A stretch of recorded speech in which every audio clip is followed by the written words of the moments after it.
আসসালামু আলাইকুম। প্রায় এক সপ্তাহ পরে আজকে লাইভ রেকর্ডিং ভিডিওতে আপনাদের সাথে যুক্ত হয়েছি ঢাকা কমলাপুর থেকে। বাংলাদেশের বৃহত্তম স্টেশন, যদি আমরা কমলাপুর পড়ি, এটার নাম হচ্ছে ঢাকা রেলওয়ে স্টেশন। আপনাদের একবার দেখিয়েছিলাম এই সিএনজি এবং অটোর বিষয়টা, তবে এখন কেন দেখছি ফাঁকা। হয়তো কোনো উদ্যোগ গ্রহণ করা হয়েছে। আর এটা হচ্ছে ভিআইপি গেট, ভিআইপি যারা আছে তারা এই গেট দিয়ে প্রবেশ করবেন। অটো এবং সিএনজি এগুলো নিয়ে আমি একবার একটা ভিডিও দিয়েছিলাম।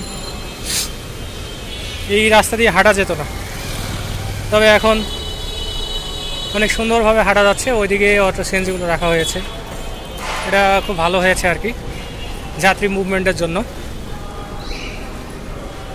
আর RICL এরা প্রচুর মার্কেটিং করেছে দেখলাম, এখানেও তার ব্যতিক্রম হয় নাই।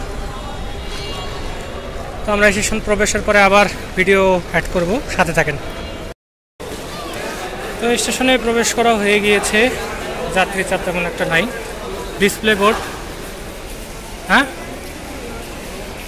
রংপুর এক্সপ্রেস 3 নাম্বারে, জামালপুর কমিউটার 1-এ, সিরাজগঞ্জ 8-এ, যমুনা প্লেস 6-এ, চিলাহাটি 7-এ, নারায়ণগঞ্জ কমিউটার শহরতলি তুরাগ 9-এ, নাকি 4-4। এই হচ্ছে ঢাকা থেকে।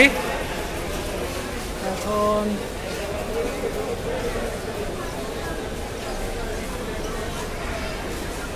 ভেবা চাকায় পড়ে গেলাম, রংপুরে যাব নাকি চিলাহাটিতে যাব। যাই হোক, চিলাহাটি যেহেতু অন ট্রেনের গাড়ি, ওটাতে যাই। আমার গন্তব্য বিমানবন্দর, শর্ট ট্রিপ গন্তব্য। আর ঈদের পরে যাত্রী চাপ একটু স্বাভাবিকই থাকে। এই হচ্ছে ঢাকা স্টেশনের বর্তমান অবস্থা।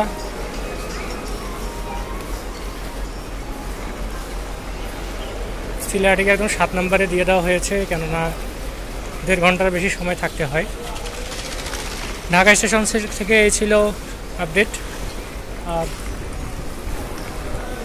বিশেষ একটি ঘটনা আপনাদেরকে বলি, আমি শারীরিকভাবে 1 সপ্তাহ থেকে অনেক অসুস্থ।